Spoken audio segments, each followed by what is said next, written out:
because Iran is not Venezuela because काफी programme में मैं जाता हूँ, लोग इसको कंपेयर करने की कोशिश करते हैं, इसमें कोई इसमें कंपैरिजन नहीं है। क्या यूएस ऐसी हिमाकत करने की सोचेगा या कर सकती है, उनकी फोर्सेस खामनेई को उठाकर ईरान में घुसकर खामनेई को उठा लेकर ले जाएं? जो ये एक्चुअली वेनेजुला में कर पाए बिकॉज इन लोगों ने काफी हद तक जितने भी इंटरनल जो इसको सिक्योरिटी थी उसको खरीद लिया। तो अभी ईरान का भविष्य आप किस तरफ जाते हुए देख रहे हैं, सरकार के लिहाज से और खामनेई के लिहाज से? जिस तरीके से ट्रंप की स्टेटमेंट्स आ रही है, बॉम्बर्स को ऑलरेडी इसने मूव कर दिया है जो अपने बेसिस में। अगर अमेरिका और इजराइल मिलकर कोई फाइनल असॉल्ट, कोई फाइनल हमला करते हैं, कोई कार्रवाई ईरान के खिलाफ करते हैं, तो क्या रूस और चीन खामोश रहेंगे? एक मैं उसके ऊपर जाऊं तो उस टाइम पे चाइना और रूस नहीं आए सामने, और इसको अब भी मुझे नहीं लगता आएंगे, और इसके रीजंस हैं। नमस्कार, बहुत बहुत स्वागत है आप सभी का। आप नवभारत टाइम्स देख रहे हैं, मैं रविंद्र सिंह आपके साथ। आज हम एक ऐसे टॉपिक पर चर्चा करने जा रहे हैं जिसने पूरी दुनिया को चिंता में डाल दिया है। मिडिल ईस्ट, पश्चिम एशिया का वो देश जो सालों से अमेरिकी पाबंदी और अंदरूनी कट्टरपंथ के बीच झूल रहा था, आज जल रहा है। जी हां, हम बात कर रहे हैं ईरान की। ईरान की सड़कों पर आज आम नागरिक अपनी ही सरकार और सर्वोच्च नेता आयतुल्लाह खामनेई के खिलाफ खड़े हैं। महंगाई, बेरोजगारी और पाबंदियों ने लोगों का सब्र तोड़ दिया है, लेकिन आग में घी डालने का काम किया है डोनाल्ड ट्रंप की उस चेतावनी ने, जिसमें उन्होंने ईरान को लेकर किसी बड़ी अनहोनी और सीधे हमले के संकेत दिए हैं। क्या ईरान एक बार फिर से 1979 जैसी क्रांति की तरफ बढ़ रहा है? क्या ट्रंप की धमकियां सिर्फ मनोवैज्ञानिक दबाव हैं, या अमेरिका किसी सैन्य कार्रवाई की तैयारी कर रहा है? इन सभी पेचीदा सवालों के जवाब जानने के लिए आज हमारे साथ बेहद खास मेहमान जुड़े हैं। हमारे साथ defence expert major general retired doctor Rajan Kochar sir जुड़ चुके हैं।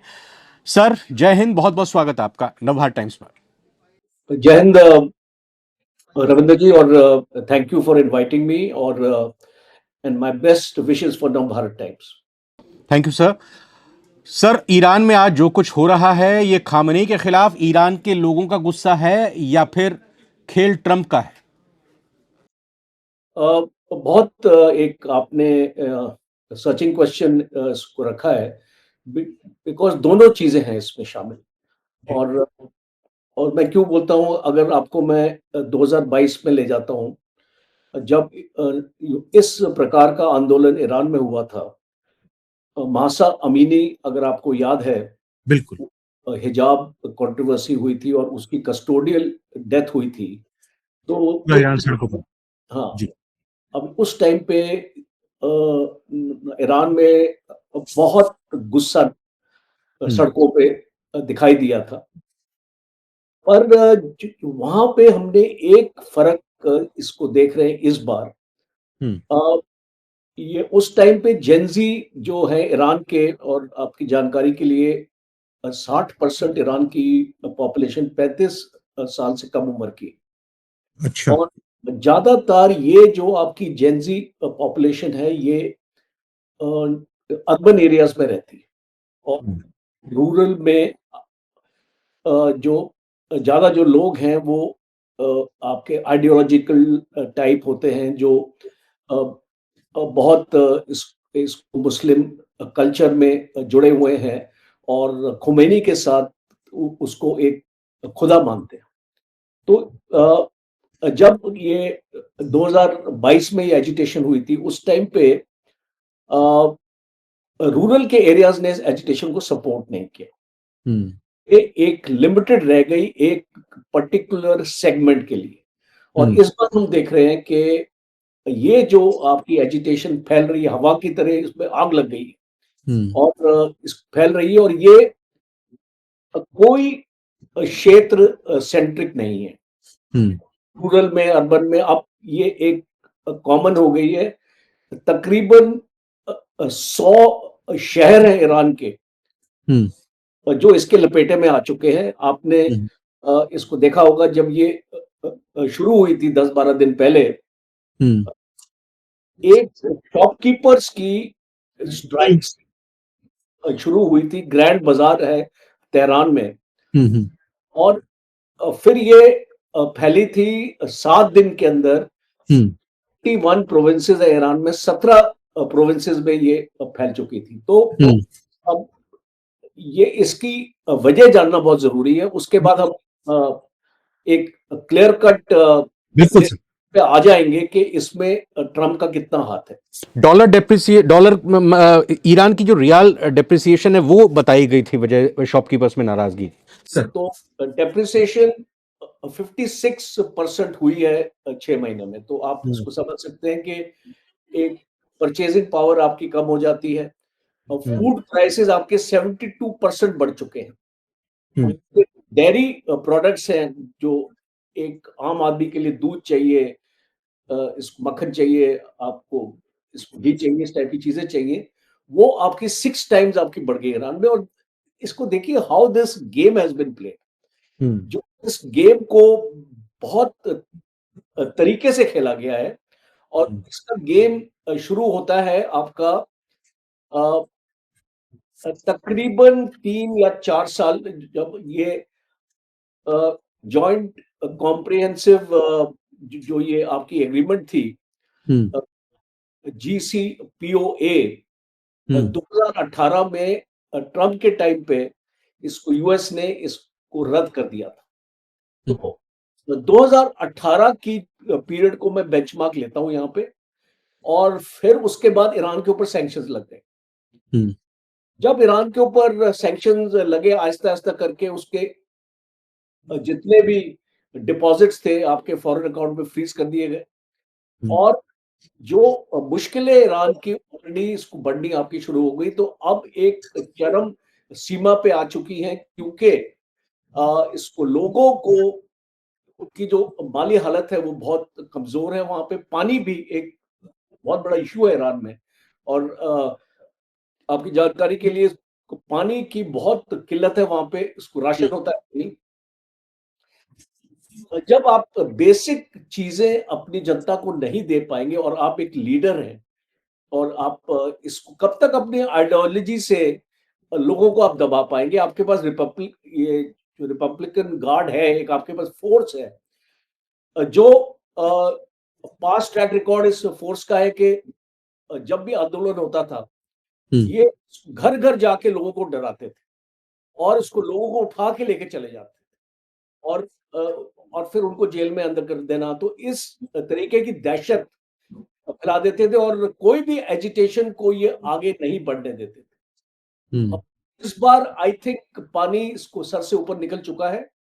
और जो अमेरिका की, अगर आप एक CIA की एक रिजाइम चेंज का प्लान अगर आप देखें, पहला प्लान होता है सैंक्शंस, दूसरा प्लान होता है कि इस लोगों की जब तकलीफें बढ़ जाती हैं तो तकलीफों में उसको वहां पे फंडिंग दे के, उनके पास NGOs है, उनके पास अपने लोग हैं वहां पे जो इसको ज्यूज है। आप जानते होंगे ईरान में काफी परसेंटेज ज्यूज रहते हैं वहां।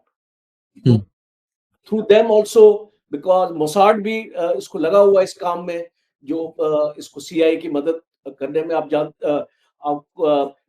ये आपने देखा होगा जब ये भारत की मीटिंग हुई थी ईरान के साथ, तो घरों के अंदर ही साइंटिस्ट को मार दिया गया था। तो जो इस तरीके की इंटेलिजेंस मोसाड अपना रखता है, तो इंटेलिजेंस का गेम है ये पूरा। और जो हम देख रहे हैं, ये जो फॉल्ट लाइंस हैं, इस फॉल्ट लाइंस को एक्सप्लॉइट किया गया है। और इसको अभी एक ऐसी स्टेज आ गई है, इसको जैसे आपने 1979 का जिक्र किया कि रेवोल्यूशन आई थी और उस टाइम पे शाह ऑफ ईरान के अगेंस्ट ये जो मूवमेंट हुई थी, उसके बाद खमेनी आए। तो अब लोग क्या देख रहे हैं?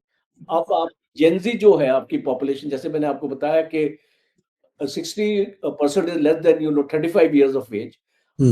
तो ये लोग जो है, अब जो इनकी एस्पिरेशंस है वो ग्लोबल कल्चर के साथ शेप हो रही है। आज इनको एजुकेशन मिली हुई है, डिजिटल कनेक्टिविटी इनके पास है। ये देख सकते हैं सऊदी अरेबिया अपना, जो इनका जो साथ वाला मुल्क है, आप देखिए एक सऊदी अरेबिया के कल्चर को और एक ईरान के कल्चर को अगर आप कंपेयर करें, यहाँ हिजाब है, वहां पे ओपन सोसाइटी है। और जो इसको सऊदी अरेबिया के जो किंग है वो एक लिबरलाइजेशन इसको लाने की कोशिश कर रहे हैं इसको सऊदी अरेबिया में, तो एमडीएस है जो। तो अब जब इस टाइप की लोग और आपकी जो यंगर जनरेशन है वो चाहती है कि जो झगड़ा हुआ है उनको आपने, तो अब इस जगत से एक्चुअली हटना चाहते हैं वो। और ये एक जेन्युइन मूवमेंट है तो सीआईए और मोसाड ने आग दी, और जो इसको इम्पेटस दिया कि अब ये फैलती जा रही है।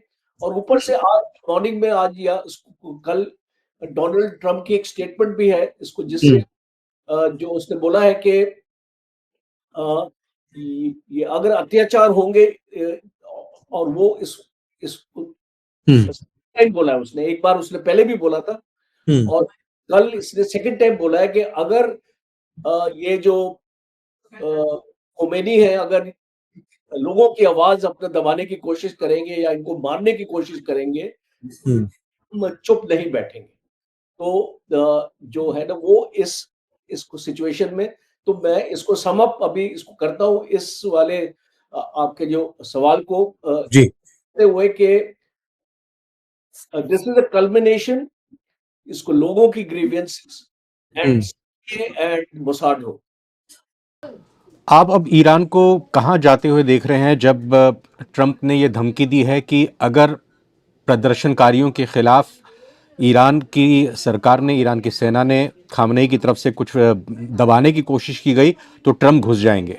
दूसरी तरफ रेजा पहलवी की भी वहां पर हलचल मचती हुई दिखाई दे रही है। 79 में रेजा पहलवी के ही पिताजी को, या वो जो शासक थे, उनको खुमेनेई ने हटाया था। तीसरा इसमें हम एंगल अगर देखें, बात यह भी आ रही है कि रूस भागने की, या कहें कि ईरान को छोड़कर रूस जाने की कोशिश में भी खामनेई लगे हुए हैं। ये भी अलग अलग मीडिया रिपोर्ट्स आई हैं। तो अभी ईरान का भविष्य आप किस तरफ जाते हुए देख रहे हैं, सरकार के लिहाज से और खामनेई के लिहाज से?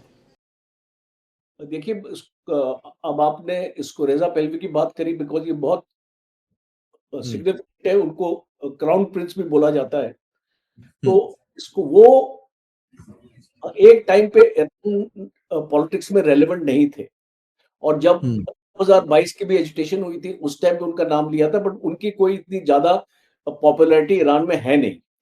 और अब सडन उनको एक ऑल्टरनेटिव माना जा रहा है, because I think people want a change their. आपने इनके इलेक्शंस भी देखे अभी, इसको फिलहाल आई थिंक 1 साल 1.5 साल पहले इसको ईरान में इलेक्शंस हुए थे, और और उसमें पेजेशकियान आए थे इलेक्शन। जी जिस टाइप के लोग ये एक्चुअली सिलेक्ट करते हैं वो भी इसको स्क्रीन करते हैं। जो काउंसिल है वो उन्हीं कैंडिडेट्स को खड़ा करता है जो खोमेनी के लाइक माइंडेड कैंडिडेट्स हैं। तो जो एक डेमोक्रेसी है वो एक नाम की डेमोक्रेसी है, और इस इलेक्शन में आपने एक बहुत स्ट्रॉन्ग आपको इंडिकेटर मैं आपको बताता हूँ। ये इस बार जो इलेक्शंस थे, वोटर टर्नआउट सबसे कम था 20 साल की हिस्ट्री में। तो मुश्किल से 30%, 28% आपका ईरान का वोटर टर्नआउट था। लोगों ने ज्यादातर इस इलेक्शन को बायकॉट किया। तो इसको, ये जो आपका डिससैटिस्फैक्शन है, ये आपका चल पड़ा था ईरान में। और अब अभी जो इसका फ्यूचर जो आपने बताया, मैं क्या देखता हूँ इसको, मैं ये देखता हूँ कि जिस तरीके से ट्रम्प की स्टेटमेंट्स आ रही हैं, बॉम्बर्स को ऑलरेडी इसने मूव कर दिया है जो अपने बेसिस में, और एक साइकोलॉजिकली अभी ये एक इसको अटैक नहीं होने वाला है, पर साइकोलॉजिकली खोमेनी के माइंड को हिट कर रहा है।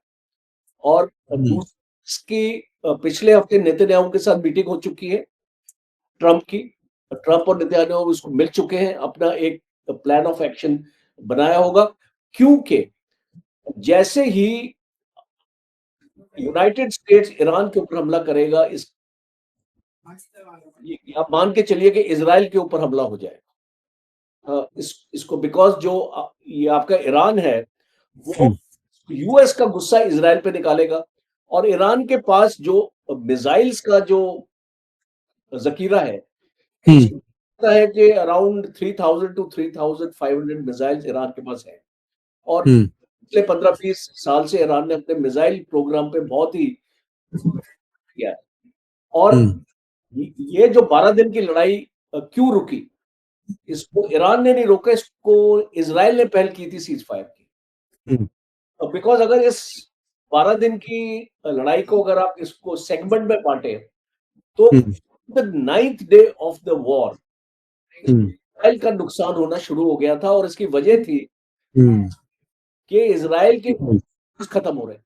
अब उनके पास इंटरसेप्टर्स नहीं थे इनके मिसाइल को रोकने के लिए और 500 से 600 मिसाइल्स ईरान ने इसको फायर किए, रोज 40-50 इसको मिसाइल इजराइल के ऊपर गिरती थी।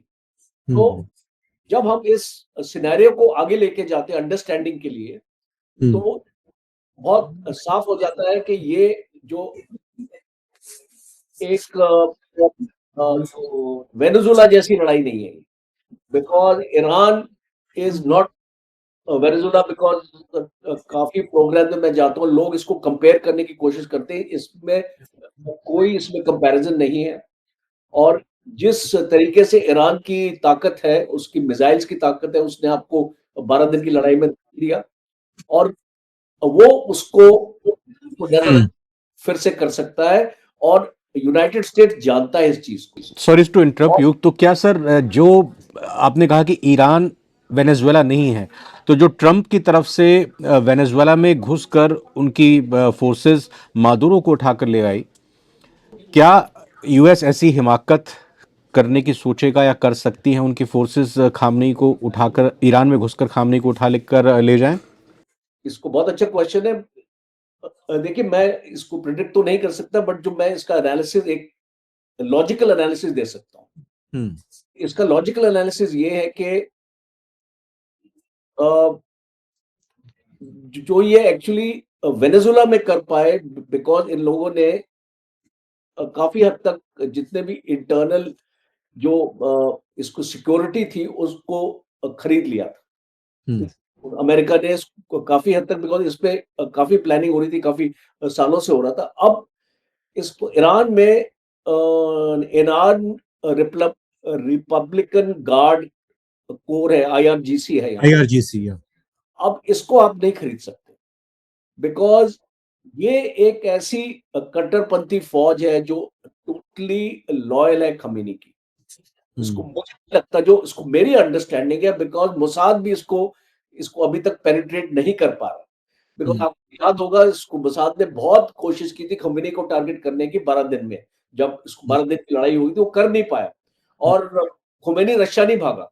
मीडिया रिपोर्ट्स आ गई थी कि खुमैनी भाग गया है, भागा नहीं था, वो ईरान में ही था। तो इसको मुझे ऐसा लग रहा है कि ये IRGC को नहीं उसको कर पाएंगे और अगर ये उस टाइप का ऑपरेशन भी करेंगे तो उसके सक्सेस रेट्स कम रहेंगे, शायद वो नहीं करेंगे, because Americans don't want any body bags. इसको देख लीजिए, आपके सीनेट में भी अभी एक फैसला हो चुका है और Trump has lost by I think 57 to 44 votes और समथिंग लाइक दैट। कोई भी फ्यूचर एक्शन अगर ट्रंप लेता है, military action, he must have approval of the senate. अब वो वेनेजुला के तरीके से वो ना तो कांग्रेस में गया, ना तो सीनेट में गया, ये अब वो नहीं जा पाएगा। अब उसको जाना ही पड़ेगा, उसको सीनेट का अप्रूवल लेना पड़ेगा और सीनेट उसको अप्रूवल देने वाला नहीं। That is one big bottleneck जो मैं समझता हूँ कि ट्रंप फेस करेगा with in his own country, because इसका वेनेजुला का जो एक्शन हुआ है, वो जो पब्लिक है अमेरिका की, वो खुश नहीं। वो एक जो इमेज अमेरिका को मिल रही है और इस तरीके से, बिकॉज आप जानते हैं कि वेनेजुएलन डायस्पोरा भी काफी अमेरिकन इसको यूएस में रहता है और काफी उसकी एक डाइवर्स ओपिनियन है। ये चीज होना, बट एक काफी इसमें परसेंटेज थी जो नहीं चाहते थे ये होना। तो कोई भी देश आप उसका प्रेसिडेंट उठा लेंगे तो उस देश को भी आप उसको समझ सकते हैं कि उसका माइंडसेट क्या होगा। इसको मुझे लगता है कि ये ऑब्स्टिकल्स आएंगे ईरान के साथ। यूएस के सामने, बिकॉज उसको अपनी सेनेट का अप्रूवल लेना पड़ेगा, पहली चीज। इजराइल के ऊपर जो एक्शन होगा वो उसको अलग से झेलना पड़ेगा, बिकॉज को भी प्रिपेयर्ड रहना पड़ेगा इस इवेंचुअलिटी के लिए। और इसलिए आपको कि इसको रशियन एम्बेसी इसको वेकेट कर रहे हैं वो लोग, उसको छोड़ के जा रहे हैं वहां से, वो अपना जो प्रिकॉशन, बिकॉज वो समझते हैं कि एक पॉसिबिलिटी हो सकती है कि एक स्ट्राइक हो जाए। और एक लास्ट पॉइंट मेरा है, इट्स अबाउट द न्यूक्लियर। अच्छा। मीडिया में एक खबर है कि आज ईरान के पास न्यूक्लियर वेपन नहीं है, और एक ओपन सोर्सेज में भी ये इंफॉर्मेशन है कि जो भी यूरेनियम का जो स्टॉक पाइल है ईरान के पास, वो 60% तक एनरिचमेंट तक पहुंच चुका है। और एक बॉम्ब बनने के लिए आपको 80 to 90% एनरिचमेंट चाहिए। और ये भी बताया जाता है कि अगर ईरान चाहे तो 7-8 दिन में 3 से 4 बॉम्ब बना सकता, तो कैपेबिलिटी है।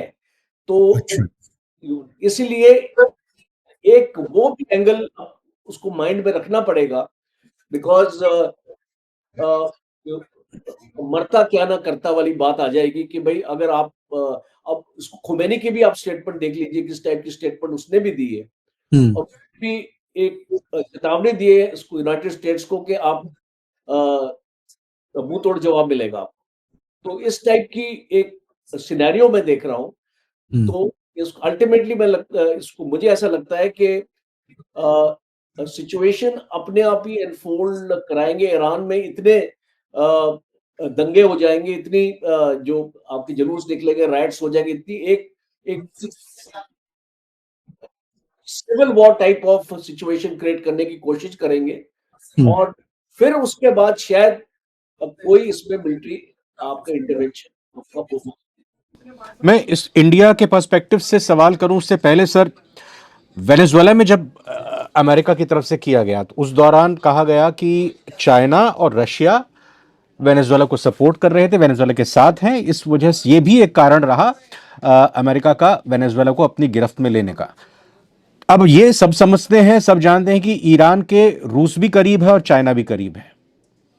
तो अगर अमेरिका और इजराइल मिलकर कोई फाइनल असॉल्ट, कोई फाइनल हमला करते हैं, कोई कार्रवाई ईरान के खिलाफ करते हैं, तो क्या रूस और चीन खामोश रहेंगे? बड़ा अच्छा सवाल है, बिकॉज 12 दिन की लड़ाई का अगर मैं एक मैं उसके ऊपर जाऊं तो उस टाइम पे चाइना और रूस नहीं आए सामने।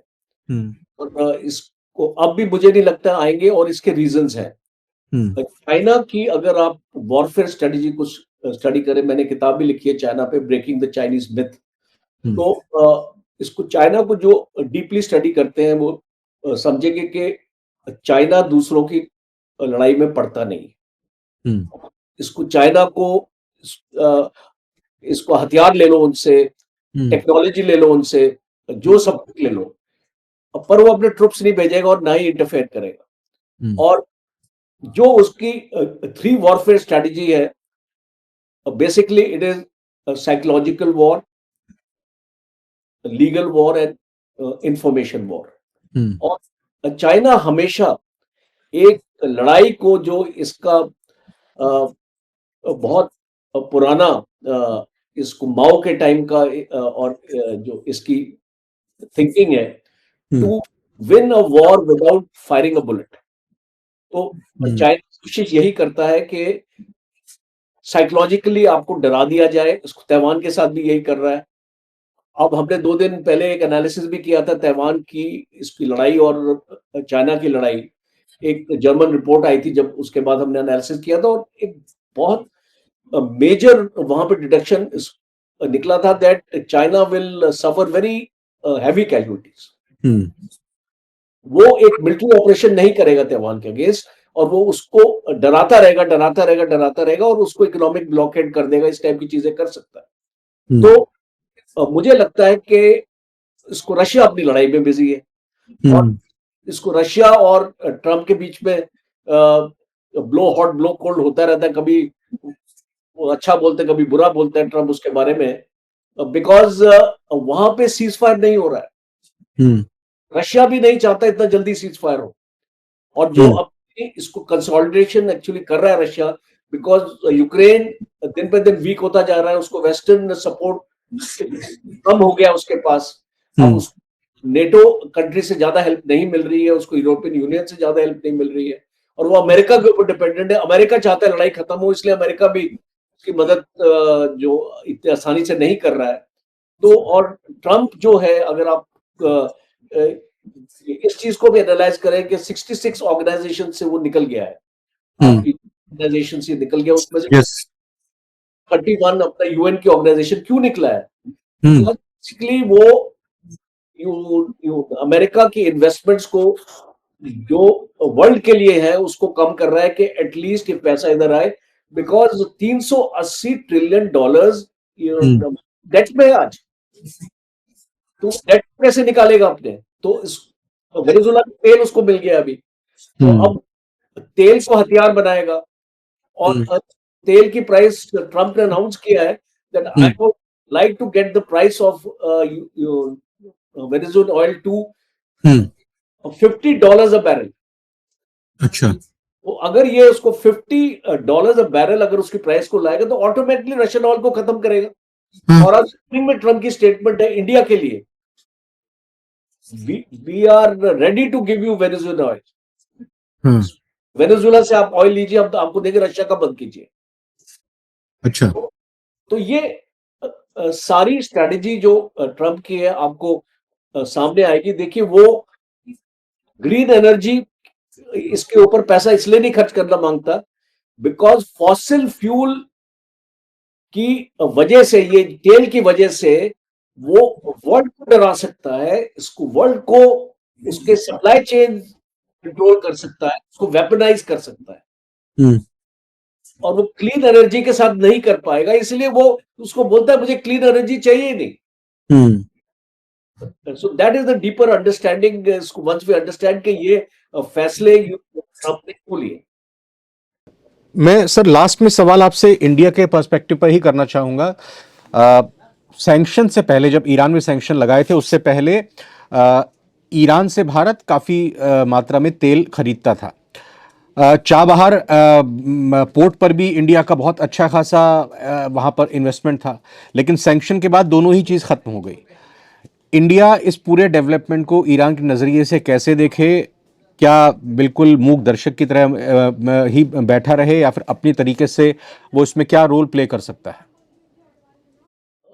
देखिए, इंडिया के पास ऑप्शन बहुत लिमिटेड रह गए, क्योंकि आपने यूएस के साथ अपने रिलेशन खराब कर दिए हैं, या इसको ट्रंप ने खराब करवा दिए, उसको व्हाटएवर आप उसको बोले। और ऊपर से 500% टैरिफ की बात करता है ट्रंप, इंडिया के ऊपर लगाएगा। उससे एक साल से ट्रेड डील अभी तक साइन नहीं हुई है, वो उसको लटक रही है बीच में।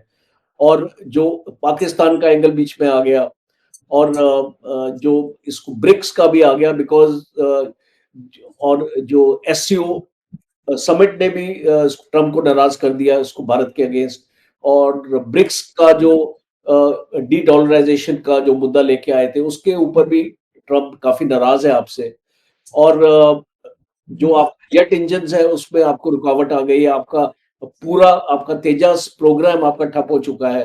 आपका ये जो आमका जो 114 एयरक्राफ्ट का आपका प्रोजेक्ट है, जिसमें अगेन इसको यूएस के आप जेट इंजन लगने हैं, आपको वो आ नहीं रहे। तो भारत तो अभी एक पोजीशन में ही नहीं है कि वो कोई भी शब्द यूनाइटेड स्टेट्स के अगेंस्ट निकाले। वेनेजुएला की जो हमारी ऑफिशियल स्टेटमेंट है एमईए की, उसको डीपली स्टडी करें, उस पे कहीं पर भी अमेरिका का नाम नहीं। तो भारत बहुत ही एक ऐसी सिचुएशन में आ गया कि अगर इसको ईरान के ऊपर अटैक हो भी गया या कुछ भी हो गया, आई डोंट थिंक आप कोई ऐसा अपना कमेंट भारत से सुनेंगे जो अमेरिका को नाराज कर दे। सर, क्या लग रहा है ईरान और अमेरिका के बीच और जो चीज़ है, कितने दिनों में ये रिजॉल्व हो जाएगी या फिर ये लंबा चलेगी? क्योंकि जो जैसे ट्रंप की वजह से अगर उनका काम करने का तरीका देखा है तो बहुत ही जल्दी जल्दी चीज़ों को करना चाहते हैं वो। तो ये लग रहा है कि ये पूरा ईरान का जो संकट है या ट्रम्प जो चाहते हैं वो बहुत ही जल्दी वाइंड अप कर देंगे। इसको मेरी असेसमेंट है, I may be wrong also, but ये पर्सनल असेसमेंट है मेरी कि खोमेनीज डेज आर नंबर्ड। अच्छा। और जो जैसे ही खोमेनी को निकालेंगे वहां से, जो आपके जो शाह ईरान के बेटे वहां पहुंच जाएंगे, और जो भी उनको एक ऑपोजिशन का सपोर्ट भी इसको दिलाया जाएगा। बातचीत एक्चुअली बैकडोर पे तो बहुत चीजें चल रही होंगी। स्टीव विटकॉक और जो उनके सन इन लॉ कुचनर, वो कोई ना कोई खिचड़ी पका रहे होंगे अभी। तो आई थिंक इसको मेरी असेसमेंट में ये है कि ये ट्रम्प ज्यादा लंबा नहीं खींचेगा, और उसकी स्टेटमेंट से भी ये नजर आता है। और अब उसने देख लिया कि वेनेजुएला को उसने हासिल कर लिया, तो क्या हो गया, वर्ल्ड ऑर्डर कहां चला गया। और उसने स्टेटमेंट दिया है, I think yesterday, that I don't believe in international world order. इस मैं वही करता हूं जो मुझे इसको मॉरली राइट लगता है करना। और मैं किसी की भी सुनता नहीं हूं, टाइप ऑफ थिंग ना, सलमान खान की एक मूवी में था ना, मैं किसी की भी नहीं सुनता हूं, अपने एक बार कमिटमेंट कर लूं तो मैं किसी की भी नहीं सुन, अपने आप की भी नहीं सुनता हूं। He is on that mould, Okay. that mold, that I don't think he's going to stop. बहुत बहुत धन्यवाद और बहुत बहुत शुक्रिया, आपने इतने डीपली एनालाइज किया ईरान की सिचुएशन को, क्या कुछ फ्यूचर में हो सकता है।